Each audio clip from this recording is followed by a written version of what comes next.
We said we're going to start these differently. I think we actually got suggestions for how to start these. And But you didn't tell me them. We have to look at them because I didn't even get to look at them. I need them. I forgot you're not on social media, so you don't know that. I'm off the gram. Do you think people are annoyed about me talking about being off the gram yet? I'm like, at this point, I'm like holier than thou. I'm like, well, I'm not on. I don't know if you know, but I'm not on Instagram. I'm like, oh my gosh, I'm actually not on social media. Gross. As if I wasn't fucking addicted 5 months ago. But the way I act is like really like. But also, I have to say, you are real deep into Reddit. Okay, yeah, no. Oh yeah, no. That's it's so bad. You're deep, like I really respect you getting off Instagram, but I do have to say, I think you maybe replaced it for Reddit. Okay, but didn't I send you good Reddit stuff this week? Yeah, you did. You sent me the best Reddit stuff. There's hilarious things, but I was also saying, okay, so Jen went to Taylor Swift on Friday. Life-changing. We should also say she was gifted a ticket because I think people need to know that those tickets are the most astronomically priced things I could ever imagine. Who can afford that? I have such a good friend who was like, we're just doing this. So the night before, she bought us tickets and I told her I would take care of her the whole night. But I'll tell you, it was life-changing. So I call Emmalee Thursday night because we were supposed to record this on Friday. And I called her and I was like, I am so sorry. I have to change this recording date. And she, of course, was so understanding. So well, it was funny because you're like, Laura called me. Is that her name? Right? Yeah. Nicole, but that's close. Yeah. I was thinking about Laura, our therapist. Yeah. Two of our therapists, Laura and Lauren, who's both been on the show before, are fucking obsessed with Taylor Swift. That's what I was thinking. So you're like, Nicole called. She bought us tickets to Taylor Swift. And then you like stopped talking. I was like, yeah. And you're like, so I can't record. I was like, okay. I get the day off. No problem, baby. We're in. This is a very last minute recording. Totally am. But it's really funny because this goes back to the Reddit thread, which is that Phoebe Bridgers, who's one of my favorite singers, opened up for Taylor Swift. And I would have paid $1 jillion to see her. Like, I didn't know that was included, but then I was like, oh, I gotta show you this Reddit video about Pharrell when Phoebe was a college. Like, you can find amazing shit on Reddit. That is all I'm saying. And I think that Emmalee is slowly trying to convert me to Reddit and everyone listening, because I don't know if you know, she's off the gram. I don't know if you've heard. Emilee's off the gram. I know she's mentioned it. And I think I'm so much better than everyone who's still on, okay? Just the self-awareness though is also, are you wearing a joutfit today? Oh, well, no, it's black underneath, but I love my joutfits. Yeah. I am wearing a jean jacket. This is why people should watch us on YouTube, but Yeah. To each his own. Okay. It's funny. I'm going to wrap it. I got a really good pull it back. Good. Thank God. Thank God. I had nothing. I wonder if Nicole was parentified at all because she was so quick about, I'm going to take care of all this. Whoa. Sorry. She didn't know she was signing up to be talked about this episode. No, she didn't, but she's the best. Well, hopefully she doesn't listen either, or you might want to warn her. But today's episode is about parentification, and we're going to talk to you a little bit about what that is, how it can affect you, some different ways that it could look like. Because I think when we've talked about this word before, and some people really relate to it. Other people are like, what is that exactly? So let's go like a little bit diving deeper into this. Tell us about it. Okay. So parentification is going to occur when parents look to their children to emotional and practical support rather than providing it.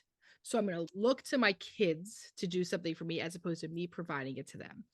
And so this is comes from family therapy, different systems theory.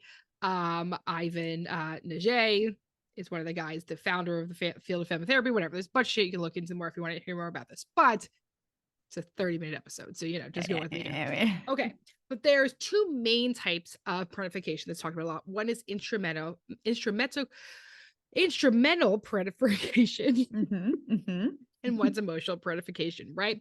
So examples of instrumental would be I'm the oldest sibling and I have to get my siblings ready for school. Or I am the older sibling and I have to be in charge of housekeeping, different things like that, paying bills, attending to other household tasks, right? So that's the instrumental parentification. I am an instrumental part of the household. caretaking for other people. Super, super common for people, especially that grew up in addictions in their family. Also first generation folks. I'm going to talk about that a little bit more. Emotional parentification is basically a child's providing the emotional support to a parent. So what that might look like is me and my partner get into a fight, and then I go talk about it with my child. Right? I had a rough day at work. I'm going to talk to my kid, right? So there isn't like clear boundaries about who's in charge and what's going on. And so then if we like break down, I want to talk a little bit more about that instrumental to understand that like we're not saying all of this is necessarily bad. Sometimes it is necessary for a family system for people to change roles a little bit. So an example of that might be like adaptive parentification versus destructive parentification. If let's say I have a sibling, let's say I have two siblings. I'm in a family. One of my siblings gets diagnosed with cancer. My parents have to then be with that sibling while doing treatment. I might end up taking on more of the task, household task. That's adaptive. I'm going to adapt to the crisis that's happening within my family. That is not necessarily a problem or some negative thing. It's really just the way that it happened and we adapted to it. And sometimes it's still hard coming out of that, but it's not the same as my parents constantly saying, I have to do A, B, and C. We just adapted to it as a family system, if that makes sense. A really good example of this might be, let's say you're a first generation person, you're the only person who has like really comprehensive English skills. So let's say you end up you have to go to the DMV and you help translate for your parents. So that's what I mean about like sometimes this isn't our parents are so horrible. It's just the way the family system had to adapt, as opposed to destructive parentification, where let's say I have a single parent who's dating, goes on these dates and comes home and tells me about it, how like bad it was or my sex life and stuff like that. That's destructive parentification in an inappropriate way. So those are some examples to sort of break down like what parentification is. And there's a lot of reasons why this ends up happening, right? So let's say that I have a parent with a medical illness or substance use disorder. That means I have to step up a little bit more.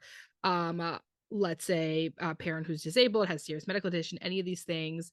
Let's say I have a parent who doesn't have sufficient emotional support from other adults.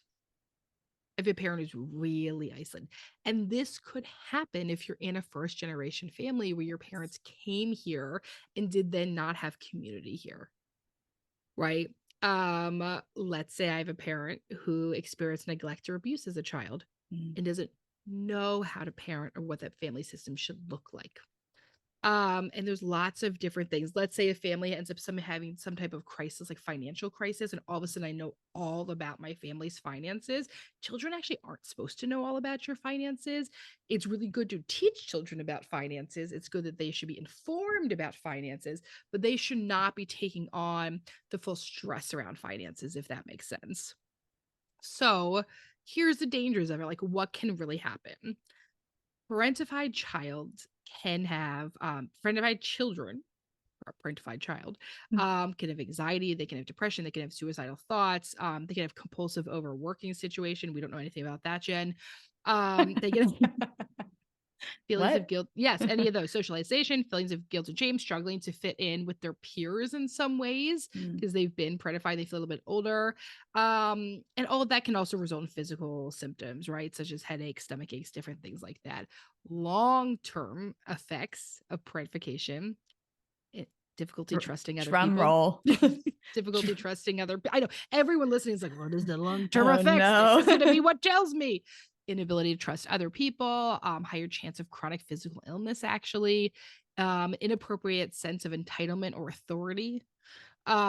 You've just at a greater risk for all things: anxiety, depression, substance use, all that. Involvement sometimes in unhealthy relationships, like codependent relationships, or if I grew up with a parent who was always struggling with their mental health or substance abuse, I might end up picking a partner that does that same thing because that's how I know how to care for others. And so that is, in my very quick talking, parentification. Well, Did I explain it? It explained it beautifully. The thing that I love about that explanation is, I think a lot of people stay away from saying, oh, well, my parents didn't take care of me or they didn't give me what I needed, because there is this worry about villainizing your caretakers in some way. Mm-hmm. And the thing that I love about that explanation is that it really helped put things in perspective of that this just happens when a family system is struggling with certain things, right? Doesn't mean that your parents were bad. Maybe they didn't learn, boundaries from their parents. And so that way of explaining it is so non-pathologizing. And so you could be parentified, and maybe you were parentified growing up because of the circumstances.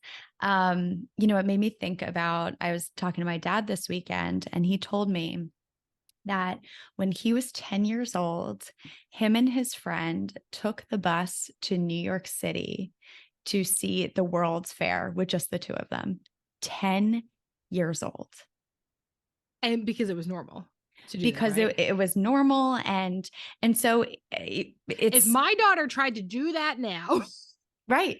The World Fair is not a thing anymore. It's not, you're right. But, it just made me think about how normal certain things were at such a young age. Mm-hmm. And, if you're in our generation and you grew up with parents who maybe did things like that, or were allowed to do things like, that the things that they were permitting or were so, based on what they grew up with.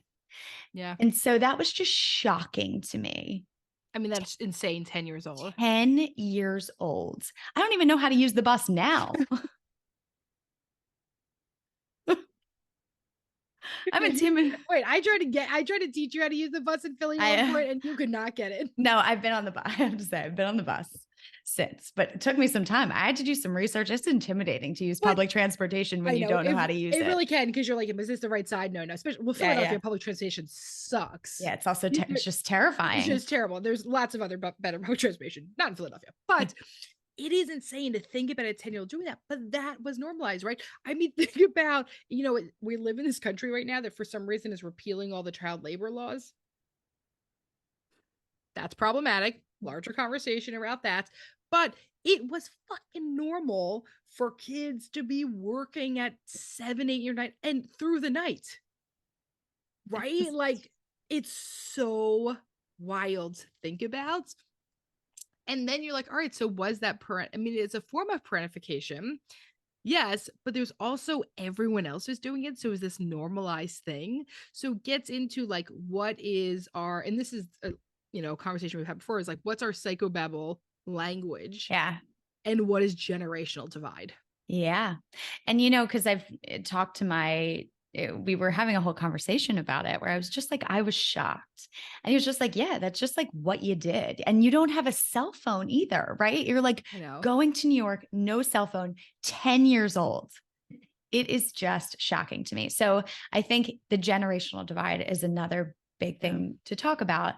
But the kind of in the larger sense, the thing that I keep mentioning is that if you are able to say from this episode, yeah, I think there were parts of my childhood that I was parentified and I am feeling the effects of it as an adult, that doesn't necessarily mean that your parents were bad parents or they were doing something wrong or that they didn't take care of you in other ways. Mm-hmm. Sometimes it's adaptive. Sometimes it's how they grew up. Sometimes it's what they learned. Yeah. Okay. So I want to get some of these questions because it's an answer to some of these things we're talking about, right? So somebody had said, can this happen at any age for both the parent and the child?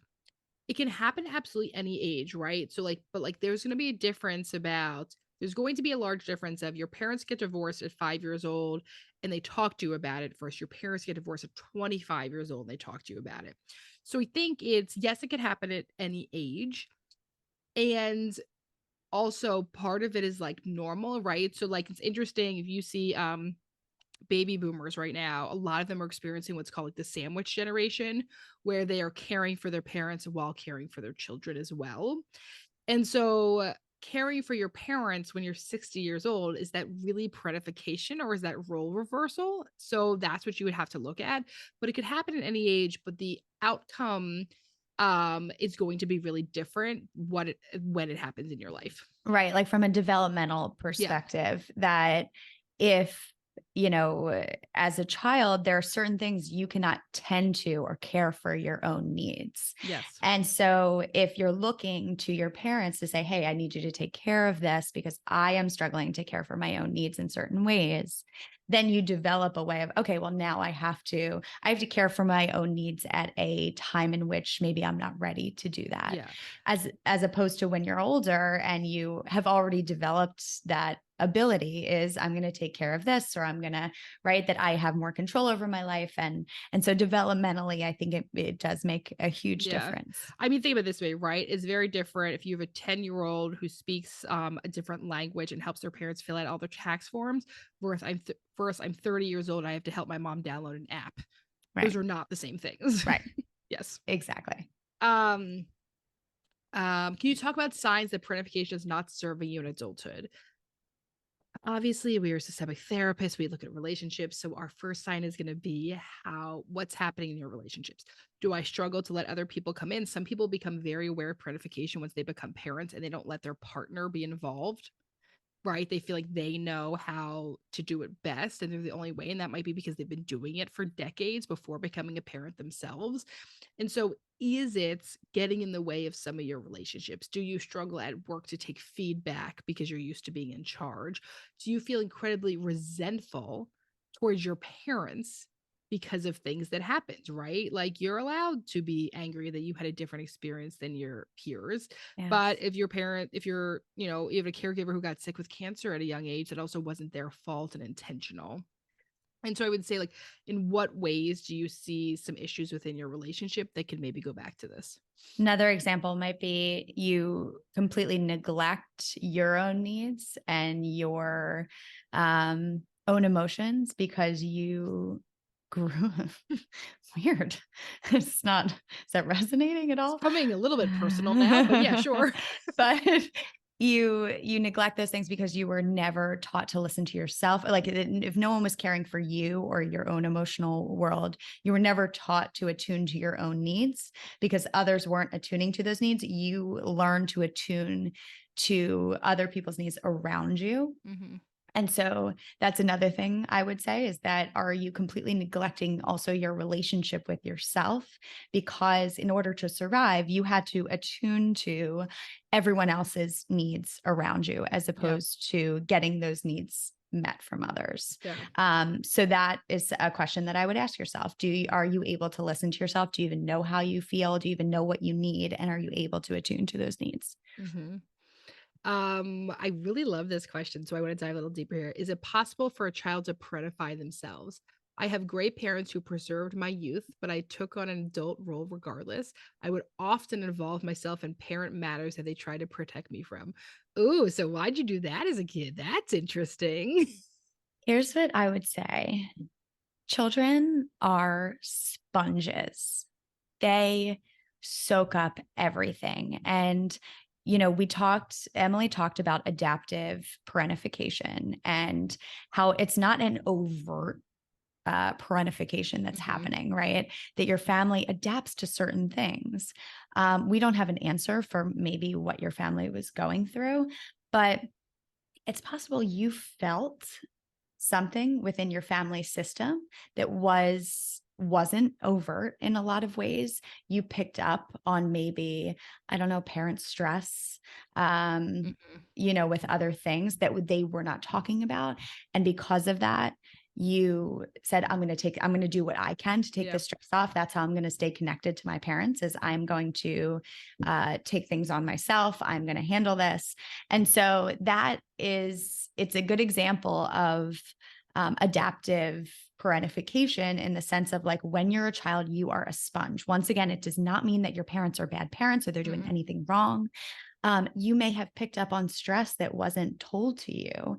And in turn, to stay connected or close to your parents, you took on certain things that maybe you felt would help take that stress off of your parents. And when you say that, you mean like energy, like energetically, you could sometimes feel it too. Like it does not mean your parents were like fighting or making noises, like or saying to you, you yep, need to take this on. They yep, so pick it up. absolutely, yeah. Um, how to reserve space for me when I parent my siblings and have my own issues. So the question is, how are you reserving space for yourself, right? Like if you know that you need space, are you like actually marking that off in your schedule and Mm. routine? And I think the thing is, when you're caring for other people, it is actually difficult to have motivation to care for yourself because you're usually exhausted with the caregiving you're already doing.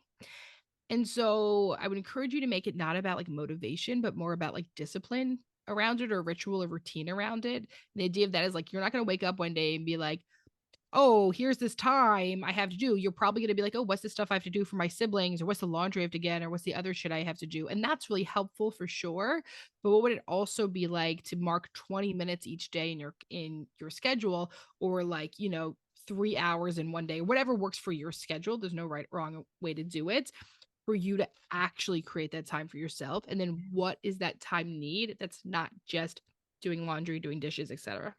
And that's a perfect example of like parentification, where like it might be a necessity that you have to help take care Yeah. of your siblings. Um, but, and once again, it doesn't necessarily mean it's a bad thing. It just is at times.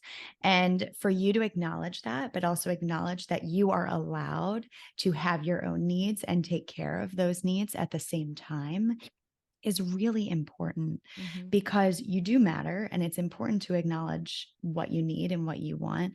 And if you're so used to, the thing that's been adaptive for you is to focus on others, then the more challenging piece of it is going to be able to is blocking that time out for you and Yeah. focusing on what you need.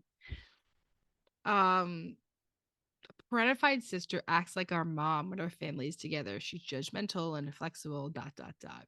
Mm, So let's remember empathy, right? So, like, clearly your sister was parentified. She somehow got, either she got put in this role as mom, or she feels like she should take it over. Maybe your mom is no longer with us, isn't around. Why is there some reason your sister feels like she needs to take on this role? So you can do a few things. One is you can say to yourself, shit, it must kind of suck to be her. She can't relax in the situation. And you sort of have emotional boundary, like a firewall. Two, you can say to your sister, hey, you do so much for all of us all the time. And when we all get together, how can you have fun and relax? yeah. What can I do to help that? The I love that, because my question was going to be, what then do you do when your sister is inflexible or judgmental? When people are parentified, they feel like they have to take on this rigid adult role in order to be able to manage the roles that they're Yeah. put in that they're not ready for. And so it might be the case that your sister, when she's around you, um, you know, eh, eh, not because you did anything wrong, it's just the dynamic in your relationship, that she feels like, oh, I have to take this on because I've always had to take this on. This is how I've taken care of everyone. This is how I've protected the dynamic. And so my question would be, what do you typically do when your sister goes into that role? Because it's all about the systemic nature of your relationship. And if you can recognize, well, maybe I fall into a childlike role when my sister's inflexible or judgmental, I get reactive, or I, am more emotional, whatever it is. I fall into this role where I ask her to take care, whatever it is. I would ask yourself, what do I do in those moments when she's in that? And is there something that I can change about the way in which I'm responding to her? Just as Emmalee said, is there anything that I can take off your plate? Is there any way that I can give you more space to feel like you can be a little bit freer in our dynamic? So we can't change what someone else does. We can change what we do in the systemic nature of that pattern. Um, how to create new boundaries with parents you've had to parent in the past.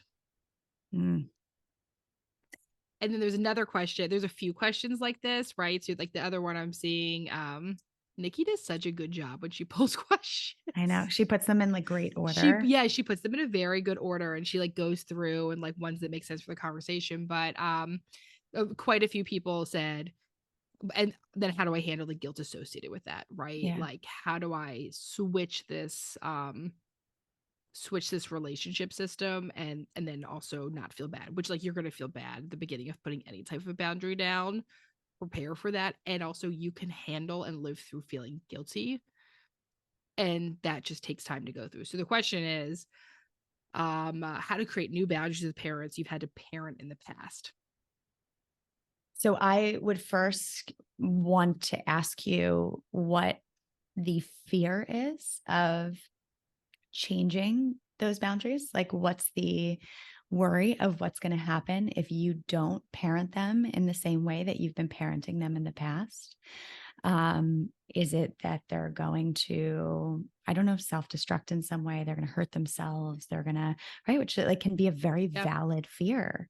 But I think at some point, for you to ask yourself, like, what is your responsibility? How is this responsibility or this role? How has it affected you?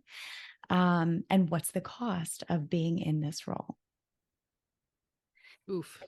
For you to acknowledge what that cost is to yourself and to be in a position where you're always putting your parent first, right? That you really have to acknowledge what the cost has been to you in order to make the change. Yeah. Oh, and that's so rough to think about what's the cost, right? Because for also the cost, but also what are you giving up if you stop, right? For a lot of people, that is how they've maintained relationships. That's how they get external praise from their parents. It's how they get appreciation. It's how they stay connected, is to do stuff for their parents. Yep. And so to give that up, that is a really hard thing to do. Right. Because, like, what does it mean then for your relationship with them? Yeah. Like, then does it mean you also have to experience the grief that comes with the fact that you didn't have the relationship that you necessarily needed? Yeah. Sometimes once again, the only way to stay connected to a parent is to parent them, right? Or is to be their caretaker in some way. Yeah. And sometimes we hold on to that role to not experience the grief of not having that parent-child relationship in our lives. And so is it the fear of experiencing that grief if you were to give that role up? Yeah.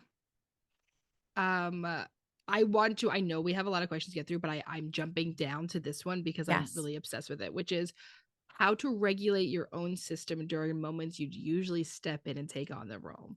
And here is another conversation of emotional self-regulation and then talking yourself down. So let's say you're at a family event and your mom and sister start fighting. And typically you would jump in to parent them to not fight. They act like siblings, you actually act like the mom, right? And so you see this happen and your body starts, like, maybe your chest starts to get a little tighter, or your body starts to feel like I need to stand up and do something, or I have to move my arms. And so you're going to say, okay, it's happening. This is it. It's happening. It's happening. Wait, that's from a fucking movie. He's like, it's happening. And you're like, that's what you're going to say to yourself. No idea what movie you're talking about, but I support you. I don't think. Why do I keep thinking it's Evan Almighty though? I don't know. It's possible. Listen, I haven't It's seen that happening. movie. It feels like Steve Oh my God, it's The Office. It's from The Office. Gotcha. It's happening. It's happening. Okay, it's from The Office. All right. So you have your office moment. You're Steve motherfucking Carell, and you're like, it is happening. This is it. And you're going to do nothing. You're going to say to yourself, here it is. It's happening. I could physically sit. I just meant to put my hands around my legs. I could physically put my hands down, and I'm going to sit there and talk myself down. So I'm going to let them, I'm not even going to listen to what they're doing anymore. I'm going to totally start a conversation with me. And the conversation with me is going to look something along the lines of this. Here it is. It's happening, and I'm going to do nothing. Here it is. It's happening. I'm going to do nothing. Here it is. It's happening, and I'm going to do nothing. And this could blow up, and they could freak out, and someone could leave, and I'm going to do nothing. Now, someone listening to this is thinking, but my kids are there. Don't I have to do something? The kids outside going to goddamn swing set. No, you have to do nothing. Oh, well, to rally the dogs out. Great. Put the dogs outside. Go for a walk with the dogs. You, whatever excuses you tell yourself of why you have to intervene is not helpful. Oh, well, they're going to start physically fighting. Great. Call the cops. It doesn't have to be you. And that's so important to be able to take that responsibility off of yourself. And I think a piece of that is for you to be able to say, it's not my responsibility to intervene. And it never was. And that's that I think is going to switch a lot of the mental energy of like, oh, I always, we just naturally go into these roles. And if you always felt like it is my responsibility to take care of my mom and sister fighting, like I'm the only one who will do it. When the fact of the matter is, it was never your responsibility to do that. And so take that responsibility off of yourself. The weight that will lift off of you when you can practice that over and over and over again. I'm glad you said the practice part, because you're not going to feel weight taken off the first time. You're going to feel like shit the first time. No. You got to practice it. This takes a ton of practice. 22, maybe like after the 22nd time, it's going to feel like a weight. And here's the thing. You have to practice it in small moments too, right? Let's keep using the mom and sister example. Yeah. Right. So like your mom and sister typically get in a fight. Mom usually calls you to talk about your sister.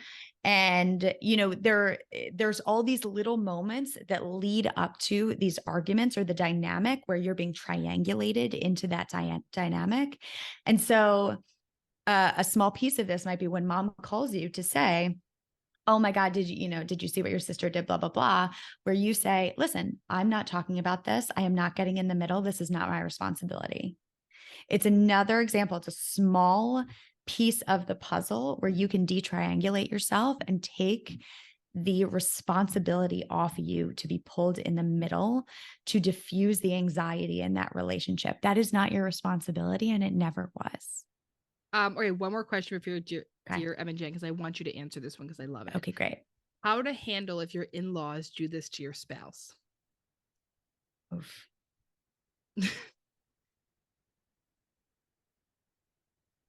So Emmalee wants me to answer this because I have personal experience with this. No, I didn't do that. Remember last week when Dick Schwartz made you do it's just like vulnerability overload over here. An activity that you really did not actually consent to? I mean, I consented. It was just like, how do you can't say no to Dick Schwartz. No. Not when you've read all the books and you've done all this stuff. You're like, I guess I'm fucking here and I'm in. Everyone enjoy. But also when I put you on it, you do seem to do well too. So right. How do you handle if your in-laws do this to your spouse? So I think a big piece of this is, once again, what is the parentification that's happening? I, in certain ways, and I'll give you an example, in my relationship, my husband, he has to, in a lot of ways, take care of his father at times. And so in that situation, I am as supportive as possible to my husband because I know the mental load that he has to take on.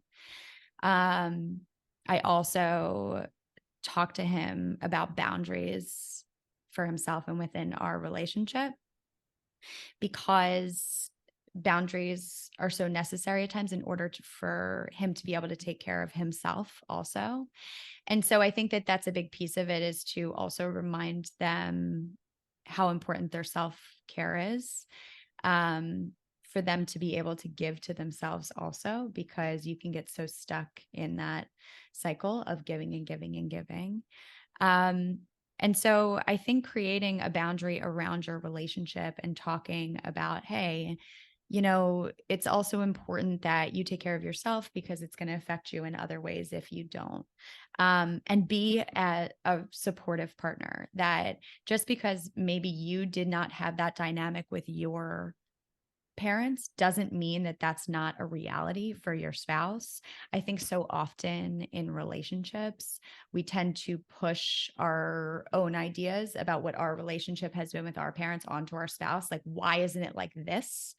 As opposed to realistically looking at, like, this is a different situation and I'm never going to be able to fully understand what this is like for them. But what I can do is be as supportive as possible in this understanding that this is how it is, but to also at the same time talk about boundaries and talk about setting yourself up so that you can take care of yourself too. Ready for Dear Emma Jen? I'm ready. Dear Emma Jen, thank you first for all you do on your podcast. We love it. I learn something every time I listen. I need help with a family issue.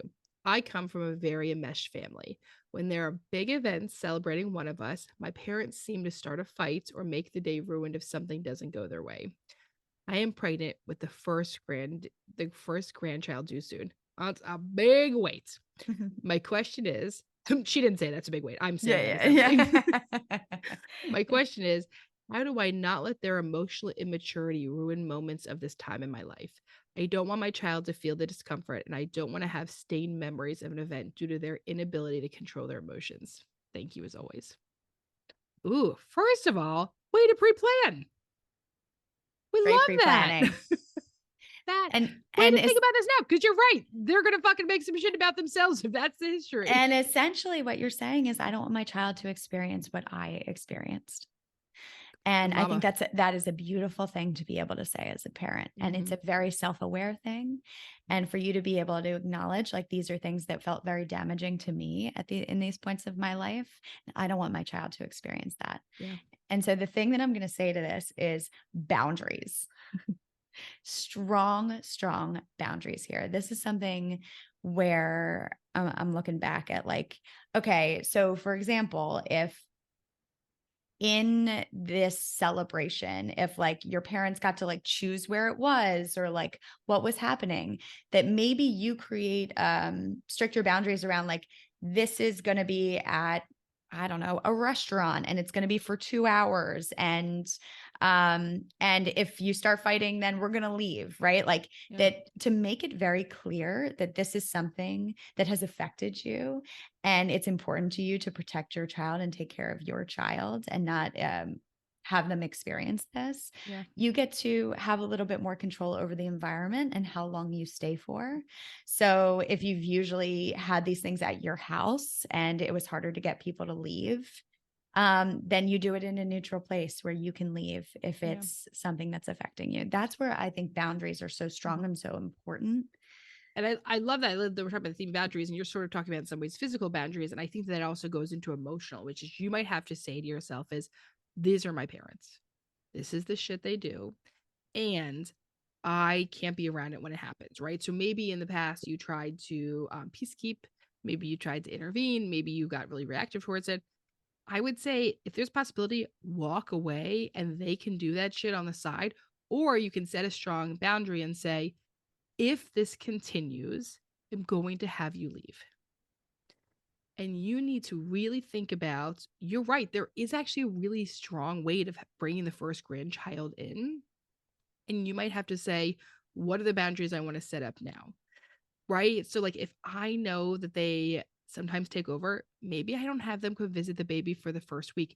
Because guess what? You can say, we're not having any visitors, or you can fucking lie if that's what you need to do. And I know that that's not the best advice from someone, but I'm just telling you, your peace matters more, right? So maybe what you're saying is, oh man, it's a lot of RSV going on right now. So, like, the doctor really recommended no guests for the first week.